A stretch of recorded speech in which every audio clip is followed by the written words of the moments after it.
آپ کہیں کہ ہر تیسرا آدمی مشرک، صلاۃ و سلام پڑھو شرک، 11ویں 12ویں کرو شرک، نیاز کرو شرک، اگر آپ کہتے ہیں یا رسول اللہ شرک، اگر آپ مزار پہ چلے جائیں شرک، اگر آپ کوئی مزار کو سجدہ کر دے حرام ضرور ہے لیکن وہ بھی شرک۔ بھائی یہ شرک کی کوئی مشین ہے جس سے مشرک نکل رہا ہے، ناقابل معافی جرم ہے۔ پیر کو سجدہ کرنا، تصویروں کو کرنا، بالکل کوئی اس کا قائل نہیں۔ غلط تصور یہ ہوگا کوئی کہے کہ میں تو ایک بزرگ کے لیے کھانا بنا رہا ہوں، بزرگ ہی مجھے ثواب دیں گے، بزرگ کو راضی کرنا مقصود ہے، یہ شرک ہے، یہ غلط۔ یہ مزارات پہ شرک ہو رہا ہے۔ کیوں؟ ہم نے دیکھا ہے کہ آدمی سجدہ کر رہے ہیں، قبروں کو سجدہ کر رہے ہیں، تمہیں پتہ ہے کہ وہ کس نیت سے سجدہ کر رہا ہے؟ دا ڈے آف ججمنٹ میں پتہ چلے گا۔ جو آیات بتوں کے لیے تھی آپ نے اس کو نبیوں پہ اور صحابہ پہ چسپا کیا، یہ کتنا بڑا گناہ تھا۔ بسم اللہ الرحمن الرحیم۔ نیاز کا تصور کیا ہے اچھی طرح سمجھیے گا۔ بعض لوگ پتہ نہیں کیوں اس کو ناجائز سمجھتے ہیں۔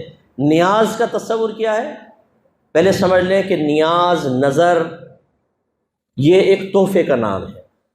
جب پہلے بادشاہوں کی خدمت میں کچھ پیش کرتے تھے نا، کہتے تھے حضور ایک نیاز آپ کی خدمت میں پیش ہے، کچھ نظر کرنا ہے، اس تحفے کو کہتے تھے۔ تو جب ہم اللہ کے ولیوں کی بارگاہ میں کچھ تحفہ پیش کرتے ہیں تو اس کو نیاز اور نظر سے تعبیر کر دیتے ہیں۔ بس یہ ایک تو اس کا مفہوم ہے۔ یہ ہے کیا؟ کوئی کھانا وغیرہ جیسے بناتے ہیں وہ صرف اللہ کے لیے بنے گا۔ کھانا کس کے لیے بنے گا؟ اللہ کے لیے۔ ثواب کون دے گا؟ صرف میرا رب دے گا، ولی نہیں دے گا۔ نام ولی کے لیے کھانا بناتے ہیں، نہ ولی ثواب دے گا، ثواب صرف میرا رب دینے والا وہی دے گا، وہی قبول کرتا ہے، وہی رد کرتا ہے، میرا رب کی مرضی۔ ہاں ہمیں یقین ہوتا ہے، حسن ظن ہوتا ہے کہ اللہ تبارک و تعالی ہمیں جو اس کے بدلے میں ثواب دے گا وہ ہم پھر بزرگ کو ایصال کر دیتے ہیں، بھیج دیتے ہیں۔ وہ بھی صحیح حدیثوں سے ثابت نہ ہوتا تو ہم اپنے پاس سے تو نہیں کر سکتے تھے دینی معاملات۔ نبی کریم نے صحابہ کرام کو اجازت دی ہے کہ اپنے والدین کے لیے آپ ثواب جاریہ کریں، ان کو ثواب ایصال کریں، کثیر حدیثیں موجود ہیں۔ تو یہ تصور آیا کہ جی کھانا بنائیں اللہ کے لیے، اللہ ہی ثواب دے گا، حسن ظن ہے کہ ثواب ملا ہوگا، وہ ثواب فلاں بزرگ کو پیش کر دیا۔ اب چونکہ ثواب ایک تحفے کے طور پہ پیش کر رہے ہیں تو اس کو پھر ہم نیاز سے تعبیر کر دیں۔ میں سوال کرتا ہوں اس میں غلط کیا ہے یہ بتائیے۔ اگر صرف یہ آپ کہتے ہیں کہ آپ کہتے ہیں خواجہ صاحب کی نیاز، تو آپ نے اس کھانے پر غیر اللہ کا نام لے دیا، اس لیے غلط ہے۔ تو پھر قربانی کے جانور کے بارے میں میرا کویسچن ہے، آپ اپنا قربانی کا جانور لاتے ہیں، آپ کا نام ہے محمد اکرم، اور کوئی پوچھے کس کا جانور ہے جی، آپ کہیں اللہ کا ہے، کیونکہ غیر اللہ کا نام لیتے تو حرام ہو جائے گا۔ جب آپ شادی کا کھانا کھلاتے ہیں ولیمے کا، کیا کہتے ہیں کس کا ولیمہ ہے؟ بھئی کس کا کھانا ہو رہا ہے؟ آپ کہتے ہیں جی وہ چودھری صاحب کے بیٹے کا ولیمہ ہے۔ تو آپ نے اس کھانے پر غیر اللہ کا نام لے دیا نہیں لے دیا؟ یہ بھی حرام ہونا چاہیے۔ اگر صرف نام غیر اللہ کا لینے سے چیز حرام ہو جاتی تو بھائی پھر تو ہر چیز حرام ہو جائے گی۔ معاذ اللہ سبحانہ اللہ، ایک عالم نے لکھا، میں نہیں کہہ رہا ہوں، ایک عالم نے لکھا کہ اگر بیوی کے بارے میں پوچھیں کس کی بیوی ہے تو کیا بولیں گے؟ معاذ اللہ کہیں گے اللہ کی بیوی ہے، یہ بولیں گے تو شرک ہو جائے گا، کافر ہو جائیں گے۔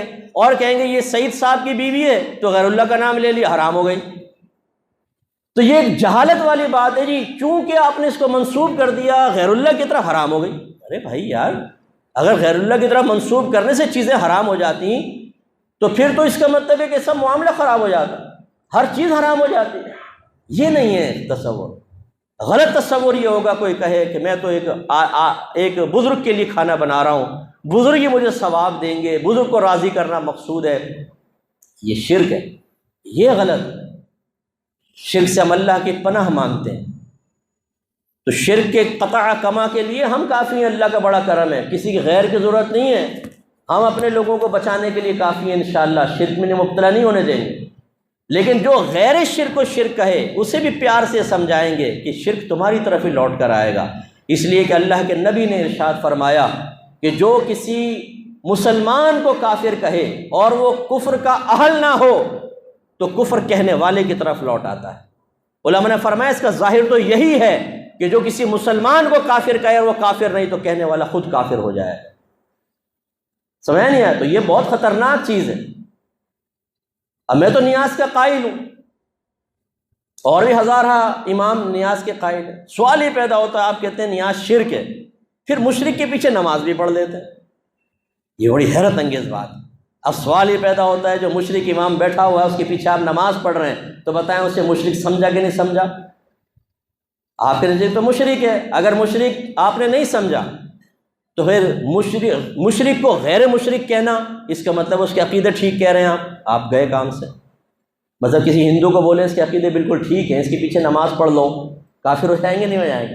تو اگر ایک مشرک امام آپ خود کہہ رہے ہیں یہ شرک کرتا ہے، نیاز کھاتا ہے، شرک کرتا ہے، تو مشرک ہوا۔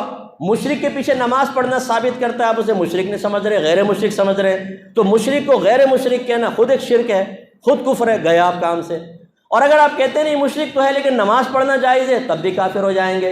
اور اگر آپ کہیں نہیں ہم تو ویسے ہی کہہ رہے تھے مشرک نہیں، تب بھی کافر ہو جائیں گے۔ بتاؤ بھاگو گے کہاں؟ کون سے راستے سے بھاگو گے؟ نہیں کریں یہ غلط حرکتیں۔ جو مشرک نہیں ہے اسے خواہ مشرک مت کہیں، ورنہ اپنی زندگی آپ کی عذاب میں آئے گی۔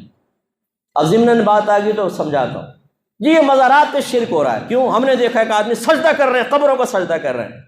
او بھائی، قبروں کو اگر کوئی سجدہ کر بھی رہا ہو اس سے مشرک کیسے ہو جائے گا یہ بتاؤ؟